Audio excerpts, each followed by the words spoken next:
నమస్కారం. మనతో పాటు పొలిటికల్ అనలిస్ట్ చింతా రాజశేఖర్ గారు ఉన్నారు. ఇటీవల ఆంధ్రప్రదేశ్లో 4th ఫేజ్లో పోలింగ్ గడిచిపోయింది. తర్వాత జరుగుతున్నట్టు కొన్ని సంఘటనలు చూస్తూ ఉన్నాం. కొన్ని ప్లేసెస్లో మాచర్లు అయితే ఏంటి, తాడిపత్రి అయితే ఏంటి, దాడులు, ప్రతి దాడులు, ఆంధ్రప్రదేశ్కి సంబంధించిన పలు రాజకీయ అంశాల మీద వారితో మాట్లాడారు. సార్ నమస్కారం. పోలింగ్ కంటే ముందు పోలింగ్ రోజు అంటే వేరు, పోలింగ్ తర్వాత కూడా జరుగుతున్నటువంటి అల్లర్లు ఎలా చూస్తారు సార్? పోలింగ్ రోజు కూడా ఏం జరగలేదు. పోలింగ్ తర్వాత అల్లర్లకి ఏ పార్టీ వాళ్ళ పార్టీ కారణాలు చెప్పుకుంటాయి. అధికార పార్టీ ఏం చెప్తుంది? అధికార పార్టీకి ఓటేశారని విపక్ష పార్టీ వచ్చి అధికార పార్టీకి ఓటేసిన వాళ్ళ మీద దాడి చేస్తుందని చెప్తుంది. అదే దాని రివర్స్లో విపక్ష పార్టీలు చెప్తున్నాయి. దాని మీద సిట్ ఇన్ విచారణకి ఎలక్షన్ కమిషన్ ఆదేశించింది. ఆ విజువల్స్ తీసిన తర్వాత ఎవరు దోషులైనా దోషులే, ఏ పార్టీకి చెందిన వాళ్ళైనా సరే, ఆ దాడులు చేసిన వాళ్ళు ఎవరైనా సరే శిక్షార్హులే, దోషులే. దాని గురించి పెద్ద చర్చ అనవసరం. ఎవరు చేసినా అనేది ఎంక్వైరీలో తెలుస్తుంది. ఇరు పార్టీల ప్రోద్బలం ఉందంటారా, లేకపోతే ఒక పార్టీ ఎక్కడ వాళ్ళకు ఓటు పడలేదనే ఉక్రోషం ఉంటే అక్కడ జరిగి ఉండొచ్చు. ఒక్కో చోట జరగలేదు కదా, 3 జిల్లాల్లో జరిగింది. ఎక్కడ మాకు ఓట్లు పడలేదనే అక్కసున్న వాళ్ళు వాళ్ళ మీద వెళ్ళి దాడి చేసి ఉండొచ్చు. సో ఇరు పార్టీలు క్లెయిమ్ చేసుకుంటున్నాయి, ఇరు పార్టీలు దాంట్లో ఇన్వాల్వ్ అయ్యి ఉండొచ్చు. సరే, ఎన్నికల సందర్భంగా అల్లు అర్జున్ గారి మీద ఒక కేసు కూడా ఫైల్ అవ్వడం జరిగింది. ఐ థింక్ మొదటిసారిగా వారి మీద ఒక కేసు ఫైల్ అయింది అనుకుంటా. నంద్యాల వారి మిత్రుడు ప్రచారానికి వెళ్ళిన సందర్భంలో పర్మిషన్ లేకుండా వెళ్ళాడని చెప్పేసి. ప్రధానంగా ఎన్నికల తదనంతరం వైఎస్ఆర్సీపీ నాయకులు, మంత్రులు ఉన్నటువంటి వ్యక్తులు కానీ, ఎమ్మెల్యేలు, కీలక నాయకులు ఎవరైతే ఉన్నారో తెలుగుదేశం పార్టీకి పోలీస్ అధికారులు చాలా వరకు సహకరించారు. వీళ్ళు ఏదైనా ఒక అప్లికేషన్ పెడితే, ఒక చిన్న అర్జీ పెడితే వెంటనే రెస్పాండ్ అవుతా ఉన్నారు, చర్యలు తీసుకుంటా ఉన్నారు. మేము ఎన్నిసార్లు ఎస్పీలకు ఫోన్ చేసినా, ఇంకా ఇతర ఉన్నతాధికారులకు ఫోన్ చేసినా రెస్పాండ్ కాలేదన్నారు. దీన్ని కోట్ చేసుకుంటూ కూడా చాలామంది చెప్పుకోవడం జరిగింది. ఇది అల్లు అర్జున్ గారి ఉదాంతం. దీన్ని ఎలా చూస్తుంది? డెఫినెట్గా ఎన్డీఏలో ఉన్నారు కాబట్టి, కేంద్ర ప్రభుత్వం అండదండలు ఉన్నాయి కాబట్టి, కేంద్ర ప్రభుత్వం కనసైగ మీదకే పోలీస్ డిపార్ట్మెంట్ పనిచేసిందని వాళ్ళ వ్యవహార శైలి పదే మనకు ఎండోర్స్ చేస్తున్నారు. ఇక్కడ ముఖ్యంగా తెలంగాణలో సంక్షేమ పథకాల నిధులు రిలీజ్ చేసి, అంటే కాంగ్రెస్ పార్టీ అధికారంలో ఉన్న, అంటే బీజేపీకి బద్ధశత్రువు అయిన కాంగ్రెస్ పార్టీ రాష్ట్రంలోనేమో సంక్షేమ పథకాలు రిలీజ్ అవుతాయి.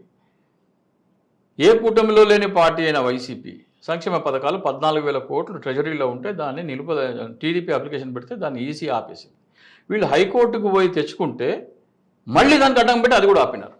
సో దీన్ని బట్టి వీళ్ళు ఎవరికి అనుకూలంగా పనిచేస్తున్నారో మనం ఈజీగా అసెస్ చేయొచ్చు. సో పోలీస్ అధికారులు అలయన్స్కి అనుకూలంగానే వ్యవహరించినారు, దాంట్లో అనుమానం లేదు. ఈ అల్లు అర్జున్ గారు అంటే వాళ్ళ కుటుంబ సభ్యుడు అయినటువంటి పవన్ కళ్యాణ్ ఏదైతే పిఠాపురం నుంచి పోటీ చేస్తున్నాడో అక్కడికి ప్రచారానికి వెళ్ళలేదు, కానీ మిత్రుడు తను అడగకపోయినా తనతో నాకున్నటువంటి సన్నిహితం, తన భార్య వచ్చేసేసి మిత్రులు కావడం, తనకు కూడా సన్నిహితం ఉండడం కారణం చేత మంచి వ్యక్తి అని చెప్పేసి మద్దతుగా వచ్చాను, ఫీడ్తో ఆగిపోకుండా అని చెప్పేసి అక్కడ ప్రకటించడం జరిగింది. ఇది తర్వాత ఎటువంటి వివాదానికి దారితీసింది. వారి కుటుంబ సభ్యుడు పోటీలో ఉన్నప్పటికీ తనకు ప్రచారం వెళ్ళకపోక కూడా ఒక మిత్రుడికి వెళ్ళడాన్ని ఎలా వస్తుంది? ఖచ్చితంగా ఎవరి ఇష్టం వాళ్ళది. చిరంజీవి కాంగ్రెస్ పార్టీ పెట్టినప్పుడు పవన్ కళ్యాణ్ చిరంజీవి కాంగ్రెస్లో ఉన్నప్పుడు పవన్ కళ్యాణ్ జనసేన పెడితే నాగబాబు ఏమన్నాడు? పవన్ కళ్యాణ్ వ్యతిరేకించాడు. మా సొంత అన్నదమ్ములు అయినప్పటికీ మేము ఆయనతో విభేదిస్తున్నామన్నారు, కాంగ్రెస్ పార్టీది అధికారం అన్నారు. చంద్రబాబు నాయుడు ట్రాప్లో పట్టాడు, పవన్ కళ్యాణ్ కొంచెం జాగ్రత్తగా ఉండాలని చిరంజీవి అన్నారు. సో ఒక కుటుంబ సభ్యుల్లో 3 అన్నదమ్ముల్లో ఒకళ్ళు ఒకవైపు ఉండి ఇంకో 2 ఒకవైపు ఉన్నప్పుడు లేని అభ్యంతరం ఈ రోజున ఆ సొంత బ్లడ్ కానప్పటికీ, కుటుంబ సభ్యులైనప్పటికీ మెనలుడు ఒక పార్టీకి ఇంకో పార్టీకి పక్కన ప్రచారానికి కాదు సంఘీభావం చెప్పడానికి వెళ్తే తప్పేముంది? సంఘీభావం లేదు, ఓటేమని చెప్పేసి అని అడిగాడు. అవును, రవి గారికి. అవును. ఇంకో అంశం ఏంటంటే, మెగా కుటుంబానికి సంబంధించిన ప్రతి హీరో కానీ లేకపోతే వాళ్ళ కుటుంబ సభ్యులు వారు ఎవరైనా కొందరైతే అక్కడికి వెళ్ళారు, ప్రత్యక్షంగా ప్రచారంలో పాల్గొన్నారు. ఇంక్లూడింగ్ ఈ అల్లు అర్జున్ గారికి సంబంధించినటువంటి వాళ్ళ నాన్న, వాళ్ళ అత్త ఏదైతే చిరంజీవి గారి భార్య ఉన్నారో వారు కూడా వెళ్ళడం జరిగింది. కానీ వీరు మెగా కుటుంబం అంతా ఎన్డీఏ కూటమితో, చిరంజీవి గారు కూడా వెళ్ళకపోయినప్పటికీ ఒక వీడియో రిలీజ్ చేయడం జరిగింది. మోదీ గారు, చంద్రబాబు గారి అవసరం ఆంధ్రప్రదేశ్కి చాలా ఉంది, పవన్ కళ్యాణ్ ప్రజల కోసం పరితాపించే వ్యక్తి అని చెప్పేసి వీడియో రిలీజ్ చేయడం, ఇతరత్ర కుటుంబ సభ్యులు అక్కడికి వెళ్ళి ప్రచారం చేయడం. ఒక్క అల్లు అర్జున్ మాత్రమే విభేదించి వైసీపీ అభ్యర్థికి మద్దతు తెలపడంతో వైసీపీకి మద్దతు తెలిపారు అని చెప్పేసి అంటాను. 2014లో అదే కదా, కాంగ్రెస్ చిరంజీవితో అందరూ, ఈ కుటుంబ సభ్యులందరూ చిరంజీవితో ఉన్నారు, పవన్ కళ్యాణ్ ఒకటే జనసేన పార్టీ పెట్టాడు. సేమ్ సినారియో, పార్టీ కూడా పెట్టలేదు ఆయన. సో ఆయన తప్పుగా చూడటం ఎట్లయితుంది? సో అల్లు అర్జున్ వైసీపీతో ఉన్నాడని చెప్పేసి భావించవచ్చా ఆ సంఘటన? వైసీపీ అభ్యర్థికి మద్దతు తెలిపాడు. వైసీపీ పార్టీకి మద్దతు తెలిపినట్టు భావించవచ్చా? వైసీపీ అభ్యర్థికి మద్దతు తెలిపినట్టు భావించారు. పార్టీకి మద్దతు తెలిపినట్టు లేదు, పవన్ కళ్యాణ్ చిరంజీవి కూడా పిఠాపురంలో పవన్ కళ్యాణ్ గెలిపించండి అని కానీ జనసేన గెలిపించండి అనలేదు. పిఠాపురంలో ఆయన రైతులకి ఆత్మహత్య చేసుకున్న రైతులకి డబ్బులు ఇచ్చారని, చాలా డబ్బులు దానం చేస్తున్నారని, ఆయన కష్టార్జితం పంచి పెడుతున్నారని నానా అబద్ధాలన్నీ చెప్పినారు. దాంట్లో ఆ సత్య దూరాలు పచ్చి అబద్ధాలు చెప్పినాడు. పచ్చి అబద్ధాలు ఎట్లా నేను చెప్తా. పవన్ కళ్యాణ్ క్రియాశీలక సభ్యత్వం ఒకటి తీసుకొచ్చినాడు. మీరు 500 కట్టండి, నా కష్టార్జితం 1500తో మీకు ఒక ప్రమాద బీమా చెల్లిస్తా అన్నాడు. ఇది 175 నియోజకవర్గాలలో ఆ నియోజకవర్గ ప్రతి ఇన్ఛార్జ్ మాట్లాడిన వీడియో ఆధారాలు ఉన్నాయి. మీరు 500 చెల్లిస్తే పవన్ కళ్యాణ్ 1500 జోడించి మీకు ప్రీమియం కడతారండి. ఆ 5 లక్షల ప్రమాద బీమా మీ ఫోన్పేలో చూసుకుంటే 249 రూపాయలు. మీరు పోస్ట్ ఆఫీస్కి వెళ్తే 299 రూపాయలకి 10 లక్షల ప్రమాద బీమా డబల్. ఈయన 2000 కట్టి ఏ ఇన్సూరెన్స్ కంపెనీకి కట్టినాడో మనకైతే అర్థం కాదు. గూగుల్ పేలో పేటిఎంలో 120 రూపాయలకేనంట 5 లక్షల ప్రమాద బీమా. మరి పవన్ కళ్యాణ్ ఈ 500కి తన 1500 జోడించినాడా, ఈ 500లో ఏమన్నా మిగుల్చుకున్నాడా అనేది చిరంజీవి గారు చెప్పాలి. అట్లాగే 12 లక్షల మంది 3 సంవత్సరాల పాటు ఈ క్రియాశీలక మీ ఛానల్ ఇంటర్వ్యూలో కూడా జనసేన పార్టీకి చెందిన అధికార ప్రతినిధి మీరు ఇదే ప్రశ్న సంధిస్తే కార్యకర్త చెల్లించే 500కి అంతకంటే చాలా ఎక్కువ పవన్ కళ్యాణ్ గారు కూడా జోడించి ప్రీమియం కడుతున్నారని చెప్పిన రికార్డు కూడా ఉంది. అటువంటి రికార్డులు 175 నియోజకవర్గాల్లో ప్రతి నాయకుడు మాటలన్నీ ఉన్నాయి. అంటే ఒక కార్యకర్తని మీకు 2000 విలువైన సామాను దాంట్లో 25%కి ఇస్తున్నాము అంటే ఎవరైనా సరే ప్రలోభపట్టడం, అది మభ్య పెట్టడం. అది మీరు డైరెక్ట్గా 500 మీరు పార్టీ సభ్యత్వ రుసుము అని చెప్పి తీసుకుంటే తప్పులేదు. ఇన్సూరెన్స్ చేయించడం వేరే విషయం.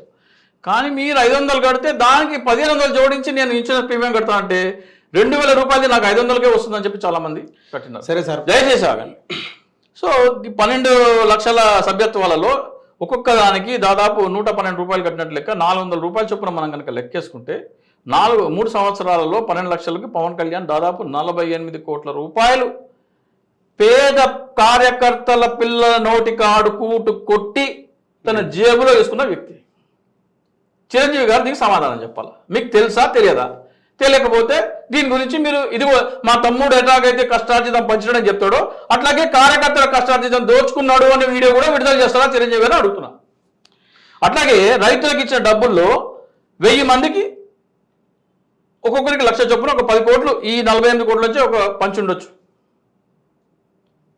కార్యకర్తకి ఇన్సూరెన్స్ కంపెనీ వాడు డబ్బులు ఇస్తే ఆ చెక్ నేను ఇస్తానని చెప్పుకుంటున్నాడు. ఇన్సూరెన్స్ కట్టిస్తానని చెప్పినావు కదా అని చనిపోయినాడు. ఇన్సూరెన్స్ కంపెనీ చెక్ పంపించింది, నేను ఇస్తున్నా అని చెప్పుకున్నాడు. నేను ఇస్తున్నా అని చెప్పుకోవడం కూడా కాళ్ళకి దండం పెట్టించుకుని ఇస్తున్నాడు. అంతకంటే నికృష్టుడు, అంతకంటే దుర్మార్గుడు, అంతకంటే దౌర్భాగ్యుడు ఈ భూ ప్రపంచంలో ఎవడు ఉండడు. అట్లా కాళ్ళు ముఖ్యనోళ్ళు కానీ అట్లా డబ్బు పే చేసిన 500 లేకపోతే వాళ్ళ దగ్గర నుంచి లబ్ధి పొందిన రైతు కానీ వీరెవరైనా నేను ఇట్లా నన్ను ముక్కమని చెప్పేసి అంటే ముక్కినా, లేకపోతే నేను 500 కట్టి నష్టపోయినా అని ఎవరైనా ఇచ్చేసారా? లేకపోతే మీరు చూసే ఆ కోణంలో మాత్రమే ఆ విధంగా మీకు కనబడలేదు? ఇక్కడ నువ్వు ఇవ్వని డబ్బుకి ఇన్సూరెన్స్ కంపెనీ ఇస్తుంది కదా. జగన్మోహన్ రెడ్డి చెప్తా అది కూడా సమానం చెప్తా. నువ్వు ఇవ్వని డబ్బుకి ఇన్సూరెన్స్ కంపెనీ ఇచ్చిన డబ్బుకి నీ కాలు మొక్కుతుంటే అమ్మా నువ్వు నా కాలేజీ మొక్కుతున్నామ్మా నీ కొడుకు ఇన్సూరెన్స్ కట్టినాడు ఆ డబ్బులు వస్తున్నాయి, అపచారం ఇది, నీ కాలు మొక్కించుకునే అర్హత నాకు లేదు, ఇన్సూరెన్స్ కంపెనీకి వస్తుంది, నిజాయితీ పోడు కదా, చెప్పాలా కదా, చెప్పలేదు. ఎవరైనా కంప్లైంట్ ఇచ్చినానా అన్నారు. జనసేన పార్టీ నుంచి ఇప్పటిదాకా 1000 కంప్లైంట్స్ 2-3 రోజులు స్వీకరించడం జరిగింది. ఎన్నికలు అయిపోయిన తర్వాత అదే పనిలో ఉన్నాం. 2-3 వేల మందితో కంప్లైంట్ తీసుకోవడం జరిగింది. దాదాపు ఒక 30-40 వేల మంది కంప్లైంట్ తీసుకెళ్లి సిబిసిఐడికి ఇవ్వబోతున్నాం త్వరలో. మీ దగ్గర ఉన్నాయి పక్కా. పోస్ట్ ఆఫీస్ తీసుకుపోయి అమ్మా ఇగో 299కి 10 లక్షల బీమా అయితే 500కి నీకు కేవలం 5 లక్షలు ఇచ్చిండు. ఇది మోసం అవునా కాదా? దీన్ని బట్టి ఇది మోసమే రాయ్. నన్ను మోసం చేసి తీసుకున్నాడు రాయ్. అట్లా 1000 మంది దగ్గర ఆల్రెడీ సంతకాలు అయినాయి. ఇంకా 2,000 మంది సంతకాలు చేయాల్సిన వాళ్ళకి పేపర్స్ ఇవ్వడం జరిగింది. ఇంకా 30-40 వేల మంది తీసుకొచ్చి అసెంబ్లీలో పవన్ కళ్యాణ్ అడుగుపెట్టగానే ఒక సీన్ ఉంటది. నిన్నటి వరకు పవన్ కళ్యాణ్ గారు పిఠాపురంలో గెలవరని చెప్పేసి ఉన్నారు. వాళ్ళు అడుగు పెడతామంటారు కదా, నేను ఒక్కడనే చూపెడతా అంటున్నారు కదా. మీరు గత 4 సంవత్సరాల కింద నుంచి ఈ రోజు కూడా చెప్తున్నా పిఠాపురంలో గెలిచే అవకాశం లేదు. ఒక్కవేళ గెలిస్తే ఫస్ట్ ఇదే ఉంటది. ఇంత రాజశేఖర్ ఏదో మారుతున్నట్టున్నాడు. లేదు అంటే లేదు ఈ సందే అంటే నన్ను ఎవడు ప్రశ్నించకూడదు, నేను నచ్చకపోతే వెళ్ళిపోండి, నన్ను అది నిలదీయద్దు అని పార్టీ మీటింగ్లలో చెప్తాడు కదా. అసెంబ్లీలో పవన్ కళ్యాణ్ రాగానే ఒక వైసీపీ ఎమ్మెల్యే లేస్తాడు. ఆ సన్నివేశం చెప్తా నేనే ఆ వైసీపీ ఎమ్మెల్యే అన్వయించుకుంటూ చెప్తాను. వైసీపీ ఎమ్మెల్యే అయిపోయారు. అన్వయించుకుంటూ అన్న అనలిస్ట్ కాస్త అన్వయించుకుంటూ సీన్ ఎట్లా ఉంటుందో కొంచెం రక్త కట్టించేలాగా చెప్దాం ప్రేక్షకులకి. అధ్యక్ష, ఇప్పుడు పవన్ కళ్యాణ్ గారు పిఠాపురంలో గెలిచి అసెంబ్లీలకు దయచేశారు. ఆయన ప్రశ్నించేందుకు పార్టీ పెట్టారు కాబట్టి ప్రజల ప్రయోజనాల కోసం ప్రశ్నించాల్సిన అవసరాన్ని ఆయన ఎప్పుడు నొక్కి వక్కాణిస్తున్నారు. కాబట్టి ఈ రోజున పవన్ కళ్యాణ్ గారికి మీ తరఫున అసెంబ్లీ తరఫున ఒక ప్రశ్న లేవడం జరిగింది. అధ్యక్ష, పవన్ కళ్యాణ్ గారు గత 3 సంవత్సరాల నుంచి క్రియాశీలక సభ్యత్వాలు అని చెప్పేసి ఒక కార్యక్రమం తీసుకొచ్చారు. అందులో ఆయన ఏం చెప్పారంటే, మీరు కార్యకర్తలు ఒక 500 రూపాయలు క్రియాశీలక సభ్యత్వానికి కడితే నా కష్టార్జితం 1500 జోడించి మీకు 5 లక్షల ప్రమాద బీమా చేయిస్తానని ఆయన 175 నియోజకవర్గాల్లో ఈ కార్యక్రమం చేసిన నాయకులందరి వీడియోలు, పాంప్లెట్లు అన్ని ఆధారాలు ఉన్నాయి. అధ్యక్ష, ఇక్కడ మనకి పోస్ట్ ఆఫీస్లో కేవలం 299 రూపాయలకి మాత్రమే 10 లక్షల ప్రమాద బీమా, అంటే పవన్ కళ్యాణ్ ఇచ్చేదానికంటే 200 తక్కువకి దానికి రెట్టింపు ప్రమాద బీమా ఉన్నప్పుడు పవన్ కళ్యాణ్ గారు కార్యకర్తల దగ్గర నుంచి 500 తీసుకుని ఆయన కష్టార్జితం 1500 జోడించి ఏ ఇన్సూరెన్స్ కంపెనీకి ఈ 5 లక్షల ప్రమాద బీమా మాత్రమే తీసుకున్నదో కావాలి అధ్యక్ష. అలాగే అధ్యక్ష, ఏ ఇన్సూరెన్స్ కంపెనీతో పవన్ కళ్యాణ్ టైఅప్ పెట్టుకున్నారో ఈ సభకి తెలియజేస్తే బాగుంటుంది అధ్యక్ష.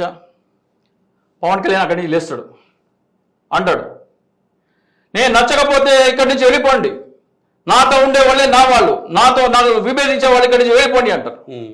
ఇప్పుడు పవన్ కళ్యాణ్ లాగా మీరు అన్వయించుకుంటున్నారు అక్కడ పవన్ కళ్యాణ్. ఎందుకంటే మీరు పవన్ కళ్యాణ్ ఎలా, ఎందుకంటే ప్రింట్అవుట్ నుంచి స్లిప్ వస్తుందా, ప్రింట్అవుట్ వస్తుందా ఓటేయని అడుగుతాడు కదా. అట్లనే అసెంబ్లీ కూడా నా సొంత జాగిరి అనుకుంటాడు ఆయన. ఆ భ్రమలలో బతుకుతాడు. అధ్యక్ష, పవన్ కళ్యాణ్ గారు ఇట్లా ఉంటుంది అధ్యక్ష. ఇదేమైనా పార్టీ ఆఫీస్ కాదు. కాబట్టి ఈ సమాధానాలు వినాల్సిందే, ఈ ప్రశ్నలు వినాల్సిందే, దీనికి సమాధానాలు చెప్పాల్సిందే. మీరు ఏ ఇన్సూరెన్స్ కంపెనీతో టైఅప్ పెట్టుకున్నారు? కార్యకర్త 500 ఇస్తే మీ కష్టార్జితం ఏమైనా జోడించినారా, లేకపోతే అందులో ఏమైనా మిగుల్చుకున్నారా? ఎంతమంది సభ్యత్వాలు తీసుకున్నారు?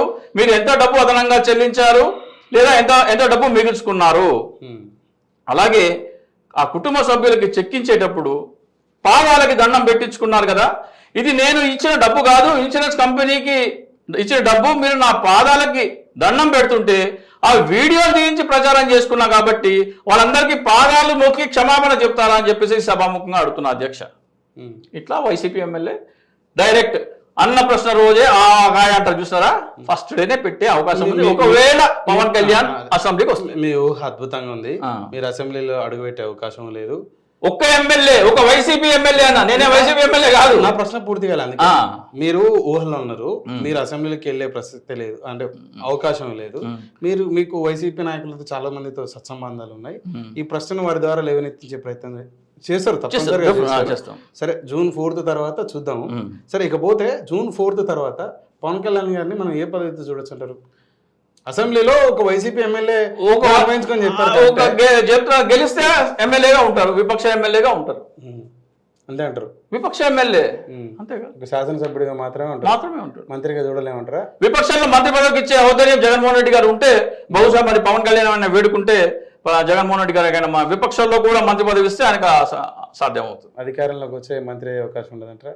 విపక్షం అంటే మళ్ళీ అధికారం అంటారు, వాళ్ళ అధికారంలోకి వచ్చామంటారు. వాళ్ళకి వచ్చినప్పుడు చూద్దాంలే, నేనైతే రానంటున్నా, అధికారంకి వచ్చే ప్రసక్తే లేదంటున్నా. వారి పార్టీకి సంబంధించినటువంటి సభ్యులు ఎంతమంది గెలిచే అవకాశం ఉందంటారు? 55 దగ్గర ఆగిపోవచ్చు. వారి జనసేన పార్టీకి సంబంధించినటువంటి జనసేన పార్టీ దగ్గర 6 నుంచి 7 గెలుస్తారు. 21లో 98% సక్సెస్ రేట్ రాదు స్వామి. 98% సక్సెస్ వైఎస్ఆర్సీపీకి 98% సక్సెస్ రేట్ వస్తుంది. రాదు. జగన్మోహన్ రెడ్డి గారు 100% ఎందుకు రాదు రజనీ అని చెప్పేసి వై నాట్ అన్నారు. వస్తుంది అనట్లేదు, ఎందుకు రాకూడదు అంటున్నారు. చాలా డిఫరెన్స్ ఉంది. 98% సక్సెస్ రేట్ సాధిస్తామంటానికి 98% సక్సెస్ రేట్ ఎందుకు సాధించకూడదు అనే దానికి చాలా వ్యత్యాసం ఉన్నది. మీరు విజ్ఞులు, జర్నలిస్టులు అర్థం చేసుకోండి, రెండింటిలో చాలా డిఫరెన్స్ ఉన్నది. సరే, ప్రముఖంగా ఆంధ్రప్రదేశ్ నిన్న జరిగినటువంటి 175 అసెంబ్లీ నియోజకవర్గాల్లో ముఖ్యంగా కొన్ని నియోజకవర్గాలను మనం ప్రత్యేకించి చేర్చుకోవాల్సిన అవసరం ఉంది. ఇప్పుడు పిఠాపురం మనం మాట్లాడుకున్నాం, కుప్పంలో కూడా మేము గెలుస్తామని చెప్పేసి అని చాలా సందర్భాల్లో జగన్మోహన్ రెడ్డి గారు చెప్పడం జరిగింది. ఎట్లుందంటే సార్ అక్కడ పరిస్థితి? కుప్పంలో చంద్రబాబు నాయుడు గారు గెలిస్తే 2-3 వేల మెజారిటీతో మాత్రమే బయటపడతారు. ఫలితం తారుమారైనా ఆశ్చర్యం లేదు. టీడీపీ కోల్పోయే ప్రముఖమైన సీట్లలో కుప్పం కూడా ఉన్నది. పొంగనూరులో పెద్దిరెడ్డి గారు గెలుస్తారంటారా? మాటికి దాంట్లో డౌట్ లేదు. ఇక్కడ ఎంత మెజార్టీ ఉండొచ్చు అంటారు? అది తెలియదు, ఆయన గెలుస్తారు. 1,00,000 మెజార్టీతో గెలుస్తారు. లక్ష్యం ఉండదు, 30-40 వేలు ఉండొచ్చు. పులివెందులో జగన్మోహన్ రెడ్డి గారు 60-70 వేలు ఉండొచ్చు. ఈసారి మెజార్టీ తగ్గుతుంది షర్మిల గారి ప్రభావం చేత ఏమైనా ఉండొచ్చు, కొద్దిగా ఉండొచ్చు. ఇక్కడ పార్లమెంట్ పరిస్థితి ఏమంటారు? అవినాష్ రెడ్డి గెలుస్తారంటారు. షర్మిల గారి పరిస్థితి? డిపాజిట్ కష్టం. డిపాజిట్ రాదంటారు. కష్టం. తెలుగుదేశం అభ్యర్థికి అక్కడ ఓట్లు ఎక్కువ వస్తాయంటారు, లేకపోతే తెలుగుదేశం అభ్యర్థి లోపాయకారిగా మీరు వైఎస్ షర్మిలకి ఓటు వేయండి, టీడీపీకి వేయకూడదు అనే సంకేతం ఏమైనా ఇస్తే తెలుగుదేశం ఓటు శాతం తగ్గి అది దీనికి యాడ్ అయ్యే పరిస్థితి ఉంది. సో అటువంటి కుట్రకి పాల్పడ్డారా లేదా అంటే, ఎన్డీఏతో పొత్తులో ఉండి కాంగ్రెస్ అభ్యర్థికి ఓటు వేయమనే కుట్ర చేశారా లేదా అనేది మనం ఫలితాలు వచ్చిన తర్వాత మనం దాన్ని. మీరు మంగళగిరిలో కొంత నారా లోకేష్ గారికి వ్యతిరేకంగా పర్యటించారని. నేనేం పర్యటించలేదు. అమరావతి భూములకు వ్యతిరేకంగా వైఎస్ఆర్సీపీకి ఓటేమని చెప్పేసి అడిగారని విన్నాము. అక్కడ పరిస్థితి ఎలా ఉన్నట్టు? మంగళగిరిలో కొద్దిగా ఈయనకి ఎడ్జ్ ఉంది, లోకేష్కి ఎడ్జ్. వెళ్ళవచ్చు అంటారా? వెళ్ళే అవకాశం, వెళ్ళవచ్చు అంటారు. గెలిచే అవకాశం ఉంది. కాన్ఫిడెంట్గా అయితే లేదు. హిందూపురంలో కూడా బాలకృష్ణ, అక్కడ స్వామి పరిపూర్ణానంద స్వామి పోటీ చేస్తున్నారు. ఆయన కనుక 10,000 ఓట్లు తెచ్చుకుంటే బాలకృష్ణ ఓడిపోతాడు. ఆయన 1,000-1,200 ఓట్ల దగ్గర ఆగిపోతే బాలకృష్ణ బయటపడే అవకాశం ఉంది. గుడివాడ పరిస్థితి ఏంటంటారు? కొడాలి నాని తెలుస్తా అంటారు. గుంటూరు పార్లమెంట్ ఎందుకు సార్ ఇంత వివాదం అవుతుంది? గుంటూరు పార్లమెంట్లో కొద్దిగా ఘర్షణ ఉంది. సో దాన్ని ఎలాగైనా సరే కైవసం చేసుకోవాలి. అది దశాబ్దాల నుంచి టీడీపీకి అనుకూలంగా ఉన్న, ఎస్పెషల్లీ కమ్మ సామాజిక వర్గానికి అనుకూలంగా ఉన్న ఇది కూడా నేపథ్యంలో ఇక్కడ కమ్మ కాపు కాంబినేషన్ ఆ ఘర్షణ కూడా ఉంది, ప్లస్ పార్టీల పరంగా కూడా ఘర్షణ ఉంది. సో అందుకనే అది ఎవరైతే అక్కడ తెలుగుదేశం పార్టీకి సంబంధించిన అభ్యర్థి ఉన్నాడో చరిత్ర అన్నాడు లేని విధంగా ఒక మెజారిటీతో అక్కడ గెలవబోతుందని చెప్పేసి అంటాను. చరిత్ర సమాజం 4 లక్షల చిల్లర గెలవాలా. జగన్మోహన్ రెడ్డి గారు చరిత్ర రిపీట్ చేయాలంటే కడపది దాని 4 లక్షల పైసలకు మెజారిటీ రావాలి. అంత ఏముండదు. గెలిస్తే కనుక 25, 30, 50 అట్లా గెలవచ్చు. 50,000 ఓట్లతో మెజార్టీతో గెలిస్తే అంతే. చరిత్ర సృష్టించేది ఏముండదు. నరసరావుపేట వైసీపీ అనిల్ కుమార్ యాదవ్ గెలుస్తారు. ఎంత మెజార్టీ ఉండొచ్చు? ఎంత కనుక గెలుస్తారు, ఎడ్జ్ ఉన్నది ఆయన. నరసరావు పార్లమెంటు ఇప్పుడు వైఎస్ఆర్సీపీ మాచర్ల నియోజకవర్గం సార్ అంత డీటెయిల్గా తెలియదు మనకి. సరే, గుంటూరు, కృష్ణా, ఈస్ట్, వెస్ట్ తెలుగుదేశానికి అంటే క్లీన్ స్వీప్ అవ్వబోతుంది. ఒకవేళ అవ్వకపోయినా 1-2 మాత్రమే ప్రతి జిల్లా నుంచి వైసీపీ గెలిచే అవకాశం ఉందని చెప్పేసి అనుకుంటే ఇక్కడ చాలాకి మీరు చెప్పుకోవచ్చు. ఇక్కడ చాలా పెద్ద పొరపాటు. ఈస్ట్, వెస్ట్, కృష్ణా, గుంటూరు అని మీరు ఎప్పుడైతే మాట్లాడినారో కాపు ఫ్యాక్టర్ వస్తుంది. ఆ కాపు ఫ్యాక్టర్లో ఎన్ బ్లాక్గా కాపులందరూ తీసుకెళ్లి కూటమి ఓటేశారని ఒక ప్రచారం జరుగుతున్నది. ఇక్కడ ఈ మెగా కుటుంబం రాజకీయాల్లోకి వచ్చిన తర్వాత వాళ్ళ సభలకి జనం కిక్కిరిసి వస్తారు. కిక్కిరిసి ప్రతి ఒక్క ఓటర్ రోడ్డు మీద ఉంటాడు. ఈవీఎంలోకి ప్రతి ఒక్క ఓటర్ వెళ్ళలేడు. సో ఆ క్రౌడే మొత్తం రాష్ట్ర వ్యాప్తంగా అదే పరిస్థితి ఉందనే భ్రమలో ఉంటారు. చిరంజీవిని చూసాము, జనసేన చూసాము. వాళ్ళకి వచ్చిన క్రౌడ్ ఓట్లో ట్రాన్స్ఫార్మ్ కాదు. ఎందుకంటే ఈ సినిమా అభిమానులు ఏమైతే ఉన్నారో ఒక నియోజకవర్గంలో దాదాపు 25,000 నుంచి 30,000 మంది అభిమానులు ఉంటే పవన్ కళ్యాణ్ సభ పెడితే 3 నియోజకవర్గాల అభిమానులు అక్కడే కనబడతారు. సో అంతమంది జనం వచ్చేసారు, అమ్మ ఇంకేముంది అనుకుంటారు. మన వీక్షకులు దయచేసి మీరు పొలిటికల్ ఇంటరప్ట్ చేయకండి. పొలిటికల్ అనలిస్ట్ తో పాటు మీరు ఒక స్ట్రాటజిస్ట్ కూడా ఏ జిల్లాలో ఏ మేరకు అవకాశం ఉంది దయచేసి చెప్తాను. డిస్కస్ 4 జిల్లాలలో ఎందుకు ఆ ప్రభావం ఎక్కువ ఉందో, ఎందుకు ఆ భావన ఏర్పడిందని చెప్తున్నాను నేను. సో వాళ్ళకి అక్కడ ఎప్పుడైతే వీళ్ళందరూ రోడ్డు మీదకి వచ్చారో, బైకులు తీసుకొని ర్యాలీ చేయటము ఇవన్నీ చేశారో, ఆ వేవ్ ఉన్నట్టు కనబడుతుంది. కాపు సామాజిక వర్గంలో పవన్ కళ్యాణ్ టీడీపీతో పొత్తు పెట్టుకోవడం ఇష్టం లేనప్పుడే ఆయనకి దాదాపు ఒక 30% ఓట్ కట్ అయిపోయింది. 21 సీట్లు ఇచ్చినప్పటికి ఇంకో 20% కట్ అయిపోయింది. కానీ ఆ తర్వాత మనకి ఇదే చివరి అవకాశం అని వాళ్ళు పదే పదే వేడుకోవడం కానీ, లేకపోతే మోటివేట్ చేయడం కానీ, దాన్ని ఏ భాషలో ఏమనుకున్నా కానీ ఒక మళ్ళీ 15 to 20% మళ్ళీ అటువైపు వెళ్ళినారు. సో ఒక 30 to 35% కాపులు మాత్రం ఎవరైతే మెచ్యూర్డ్ కాపు ఉన్నారో వాళ్ళు ఈ కూటమికి ఓటు వేయలేదు. అండ్ రోడ్డు మీద కనపడేది మొత్తం ఓటర్లు, జనసేన ఓటర్ ఒక నియోజకవర్గంలో 2 లక్షల ఓటర్లు ఉంటే, ఒకవేళ జనసేనకి 50,000 ఓట్లు పడుతుంటే ఆ 50,000 మంది రోడ్డు మీద ఉన్నారు. జనసేనకి వ్యతిరేకంగా పడే 1,50,000 మంది ఇళ్లలో కూర్చున్నారు. వాళ్ళ సైలెన్స్ మీకు అర్థం కాదు. ఈవీఎం ఓపెన్ చేస్తేనే అర్థం కాదు. ఈ షాక్ ప్రజారాజ్యంలో తగిలింది, జనసేన 2019లో తగిలింది, ఈసారి మళ్ళీ తగలబోతుంది. ఇక్కడ కాస్ట్ ఈక్వేషన్ తీసుకున్నప్పుడు ఎప్పుడైతే పిఠాపురంలో కాపుల అత్యుత్సాహం చూశారో, ఆ డామినెన్స్ చూశారో, ఇతర కులాలలో యూనిటీ వస్తుంది.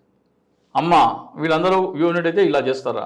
ఈ ఈలలు, కేకలు, ఈ జుగుప్సాకర విన్యాసాలు, సైలెన్సర్లు తీసి బైక్ నడపడాలు ఇవన్నీ ఉంటాయా? వేధింపులు ఉంటాయా? మేము వస్తే మీ అంతు తేలుస్తామనే బెదిరింపులు ఉంటాయా? వస్తే ఎలా చేస్తారు? ఇప్పుడు ఎట్లా ఉందని వాళ్ళందరూ కన్సాలిడేట్ అయ్యే అవకాశం ఉంది. అలాగే శెట్టి బజార్ కాపులకి ఉభయ గోదావరి జిల్లాల్లో రైవల్ క్యాస్ట్, కమ్మ కాపు, కృష్ణా గుంటూరు ఎట్లాగో కాపులు శెట్టి బలజ ఉభయ గోదావరి జిల్లాలో ఉన్నారు. వాళ్ళకి అక్కడ గణనీయమైన సీట్లు జగన్మోహన్ రెడ్డి గారు ఇవ్వడం జరిగింది. ఆ శెట్టి బలిజలు ప్లస్ మాల అంటే వైసీపీకి బ్రాండెడ్ ఇది 80% మాల ఓట్ బ్యాంక్, అవన్నీ కలిస్తే దిమ్మ తిరిగే ఫలితాలు రావచ్చు కూటమికి.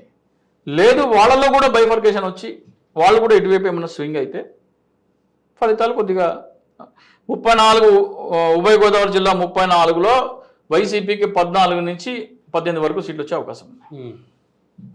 14 నుంచి 18, కూటమికి 16 వస్తాయంటారు. మిగిలిన వస్తాయి. లేదు క్లీన్ స్వీప్ అంటున్నారు, అవకాశం లేదంటారు. అదే చెప్తున్నా కదా, క్లీన్ స్వీప్ అని ఏం చూసి చెప్తున్నారు వాళ్ళు? ఈ రోడ్డు మీద జనసేన ఓటర్లు చూసి మొత్తం ఇంట్లలో కూడా ఇట్లనే ఉన్నారు అనుకుంటున్నారు. ఎందుకు 14లో సాధ్యపడింది కదా? ఏం సాధ్యపడింది? 14లో ఫ్యాక్టర్ చెప్తాను, ఇప్పటికీ అప్పటికి ఉన్న డిఫరెన్స్ చెప్తాను. 14లో రాష్ట్ర విభజన చేసిన కాంగ్రెస్ మీద ఆగ్రహం, బీజేపీ మీకు 10 సంవత్సరాలు ప్రత్యేక హోదా ఇస్తాను నమ్మబలికింది, అదొకటి. 2 అనుభవజ్ఞుడైన ముఖ్యమంత్రి కావాలి. ఇప్పుడు కూడా 5 ఏళ్లలో రాష్ట్రం చాలా వెనుకబడ్డది. అరే మీ అభిప్రాయం కాదబ్బా, ప్రజల అభిప్రాయం కాదు. నా అభిప్రాయం చెప్పనివ్వండి, ఇప్పుడు అదే చెప్తున్నా. నా అభిప్రాయం చెప్పనివ్వండి, ప్రజలు ఏమనుకుంటారు నేను చెప్పండి. ఆ రోజున జగన్మోహన్ రెడ్డి ఎక్స్పీరియన్స్ 0, ఈ రోజున 5 సంవత్సరాల ముఖ్యమంత్రి, పథకాలు అందుకున్న వాళ్ళు మాకు ఇతనే ముఖ్యమంత్రి కావాలనే ఓటర్లు గణనీయమైన సంఖ్యలో ఉన్నారు. చంద్రబాబు నాయుడు హామీ ఇస్తే నిలబెట్టుకోడు అనే విశ్వసనీయత 2004లోనే పోయింది. 2004లో ఎప్పుడైతే వైఎస్ రాజశేఖర రెడ్డి గెలిచాడో అప్పుడే చంద్రబాబు నాయుడు మీద విశ్వసనీయత పోతే దాన్ని నేను కంప్లీట్ చేయండి 1 minute ఓన్లీ 1 minute. 2009లో కూడా చంద్రబాబు నాయుడు తన విశ్వసనీయత నిలుపుకోలేక ఓడిపోయాడు. 2014లో చంద్రబాబు నాయుడు పాదయాత్ర చేస్తే ఎవరూ నమ్మలేదు పవన్ కళ్యాణ్. పవన్ కళ్యాణ్ అనే మాస్క్ పెట్టుకొని నన్ను చూసి ఓటేయండి, నాది బాధ్యత, వాళ్ళు పని చేయకపోతే నేను రెస్పాన్సిబిలిటీ తీసుకుంటా అని చెప్పి తీసుకున్న తర్వాత 1.5% ఓటు షేర్తో మాత్రమే బయటపడ్డాడు చంద్రబాబు నాయుడు. ఈ గణాంకాలు చెప్తున్నాయి. అంటే పవన్ కళ్యాణ్కి 2019లో వచ్చిన 5.53 ఓటు అందులో తీసేస్తే 2014లో కూడా జగన్మోహన్ రెడ్డి సీఎం. ఒకవేళ పవన్ కళ్యాణ్ ఫ్యాక్టర్ లేకపోతే అంటే ఆ 2014లో కూడా చంద్రబాబు నాయుడు నమ్మలేదు.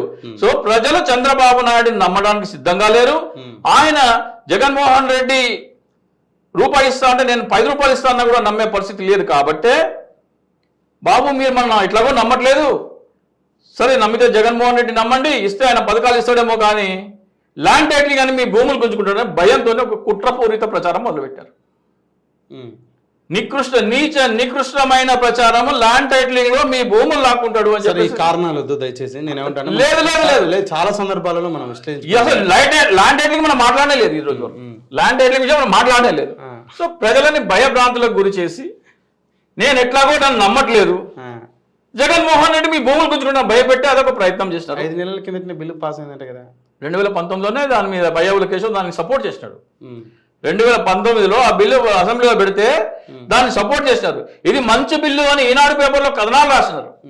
ఈ బిల్లుని మేము తీసుకొచ్చినామని పురంధేశ్వరి చెప్తుంది, కానీ ఈ బిల్లు మీ భూములు లాక్కోవడానికి తీసుకొచ్చినారని వీళ్ళు ప్రచారం చేసినారు. పవన్ కళ్యాణ్, చంద్రబాబు నాయుడు జనసేన మేనిఫెస్టో అంటే Janasena TDP BJP manifesto release చేసేటప్పుడు దాని మీద నరేంద్ర మోడీ ఫోటో వేయలేదు.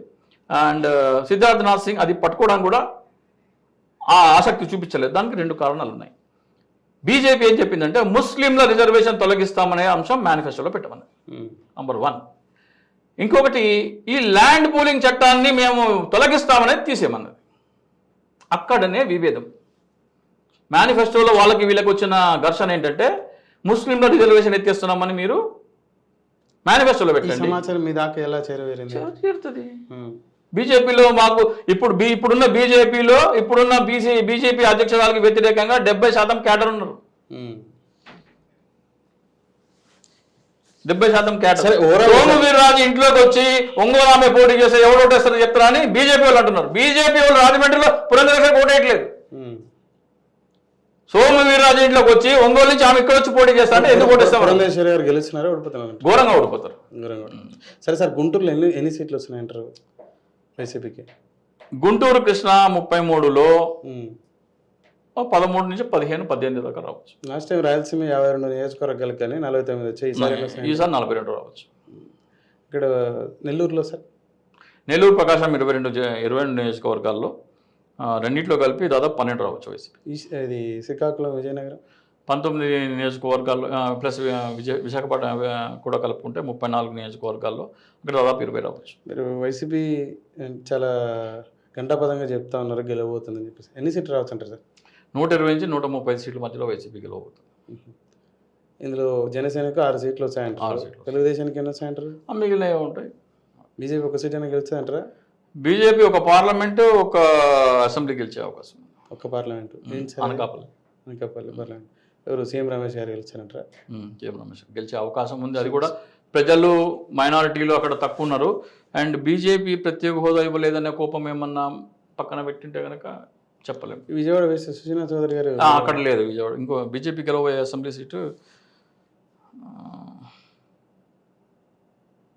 చెప్తాను నేను. ఈసారి మళ్ళీ అధికారంలోకి వస్తే జగన్మోహన్ రెడ్డి గారు పరిస్థితులు ఏ విధంగా ఉంటాయంటారు? జగన్మోహన్ రెడ్డి యాక్చువల్గా ఈరోజు ఇంటెలిజెన్స్ ఇచ్చిందంటే తీవ్రంగా ఉంటాయి. 19వ తారీఖు వరకు, జూన్ 4వ తారీఖు రిజల్ట్ వస్తే 15 రోజుల పాటు లాండర్ కంట్రోల్ ఉండదని చెప్పేసి అన్నటువంటి. అదేముండదు. 2019లో కూడా అటువంటిది ఏం జరగలేదు, దయచేసి గ్రహించాలి. అంటే ఒకవేళ తెలుగుదేశం వస్తే ఆ విధంగా ఏమన్నా డెఫినెట్గా ఉంటుంది. ఎందుకంటే లోకేష్ ఆన్ రికార్డ్ చెప్పినాడు, ఎర్ర బుక్లో పేరు రాసుకున్న వేటాడి వేధిస్తామని ఎర్ర బుక్లో పేరు రాసుకున్న నా పేరు కూడా ఉండొచ్చు అందులో. నేను సిద్ధంగా ఉన్నాను. సో నిన్న పిన్నెల్లి రామకృష్ణారెడ్డి గారు కూడా ఎంపీ అభ్యర్థి, తెలుగుదేశం నర్సరావుపేట ఎంపీ అభ్యర్థి లావకృష్ణదేవి గారికి వార్నింగ్ ఇవ్వడం జరిగింది కదా. అట్లా చాలా మంది ఇంకా వైసీపీ నాయకులు కూడా ఆన్ రికార్డ్ చెప్తారు. రోజు ఒక ఎర్ర పుస్తకం పట్టుకొని మీ పేరు ఉంది, మీ సంగతి చూస్తా, వేటాడతాం అని చెప్పి బెదిరింపులు ఇచ్చినారు. వీళ్ళు చెప్పేది ఏంటో వాళ్ళ విధానం చెప్తారు. వాళ్ళు మేము చేయబోయేది ఏంటంటే ఒక పార్టీ నంబర్ 1 అండ్ 2 మట్టో చెప్తున్నట్టే వాళ్ళ పార్టీ విధానం చెప్తారు.